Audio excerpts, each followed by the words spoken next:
આમ આદમી પાર્ટીના ડેડિયાપાડાના ધારાસભ્ય ચૈતર વસાવાએ આજથી થોડાક દિવસ પહેલાં ચીમકી ઉચ્ચારી હતી, જેમાં આદિવાસી વિસ્તારોમાં ખૂબ જ પ્રખ્યાત બેન્ડ રોકી બેન્ડને લઈને, જેમાં કોઈ પણ કાર્યક્રમ હોય, પ્રસંગ હોય ત્યારે રોકી બેન્ડ દ્વારા જે તોતિંગ ભાવ લેવામાં આવે છે તેના કારણે ચૈતર વસાવાએ ચીમકી ઉચ્ચારતા કહ્યું હતું કે રોકી બેન્ડવાળા તમે પૈસા માપમાં લેજો.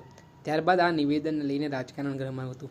આટલું જ નહીં, આ ઘટનાના નિવેદન બાદ સાંસદ વલસાડના જે ભારતીય જનતા પાર્ટીના છે ધવલ પટેલ, તેમની પણ આક્રમક પ્રતિક્રિયા સામે આવી હતી અને તેમણે ચૈતર વસાવાને આડે હાથ લેતા જણાવ્યું હતું કે ચૈતર વસાવા આ પ્રકારના નિવેદનો આપીને આદિવાસી યુવાનોને ધમકાવી શકે નહીં. જો તે આ પ્રકારની ચીમકી આપતા હોય છે તો તેમણે રોજગારી પણ આપવી જોઈએ. તેમણે રોકી બેન્ડને લઈને વાત કરતાં કહ્યું કે રોકી બેન્ડના નીચે અત્યારે 40થી વધુ લોકો કામ કરે છે અને તેમને રોકી બેન્ડનો માલિક છે તે રોજગારી પૂરી પાડે છે, પરંતુ જો આ પ્રકારની ધમકી આપવામાં આવશે તો તે ગુજરાતમાં ચલાવી લેવામાં નહીં આવે. આને લઈને વિવાદ વકર્યો હતો. ત્યારે ગઈકાલે છોટાઉદેપુર જિલ્લાના નવગઢ ફળિયા ખાતે ફરી એકવાર ચૈતર વસાવાએ રોકી બેન્ડના જે ભાવ વધારાને લઈને નિવેદન આપ્યું હતું. ₹80,000 લે. મેં કીધું ભાઈ આટલામાં તો એક વ્યક્તિનું લગ્ન થઈ જાય, બેન્ડને આપી એટલામાં થાય કે નહીં થાય? મેં કીધું ભાવ ઓછો રાખો, તમારું ડીજે ઓછું રાખો, ગાયનો ઓછા ગાવ, કલાકારો ઓછા રાખો, પણ થોડો ભાવ નોર્મલ કરો. તો એ લોકોએ પાછા કોઈ સાંસદે આપ્યું કે ભાઈ ચૈતરભાઈ આ વિરોધ કરે છે. અલા ભાઈ, મારો વિરોધ નથી. હું મારા ઘરે જેટલી વાર પ્રોગ્રામો થાય, ઉર્વીબેનને પૂછી લેજો, દરેક પ્રોગ્રામમાં હું આદિવાસી કલાકારોને જ બોલાવું છું.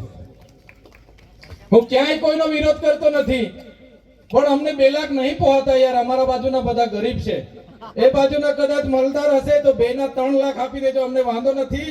પણ અમારા વિસ્તારમાં બેન્ડ અને ડીજે ના ભાવ પણ ઓછા કરજો, એ બધાને વિનંતી કરું છું.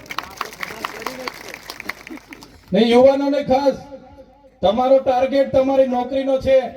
11 વાગ્યાથી નાચો, જથર વથર. હમણાં તો મારી બહેનો પણ આ ખભા પર ચડીને નાચે છે બરાબર.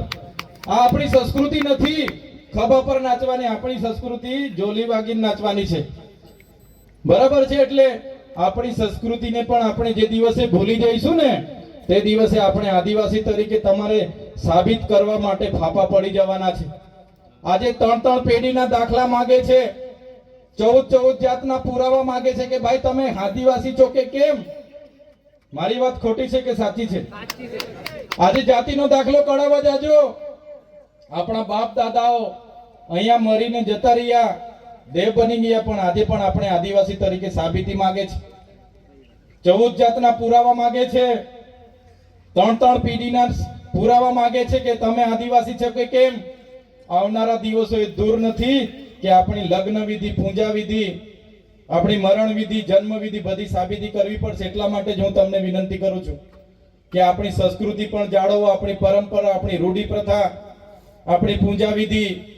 આપણે સૂર્યને પૂજતા હતા, ચાંદને પૂજતા હતા, આપણે વાયુ, નદી, નાળા, પહાડ, ઝાડ, વાઘ બધાને પૂજતા હતા. એને પણ આપણે ભૂલવાનું નથી.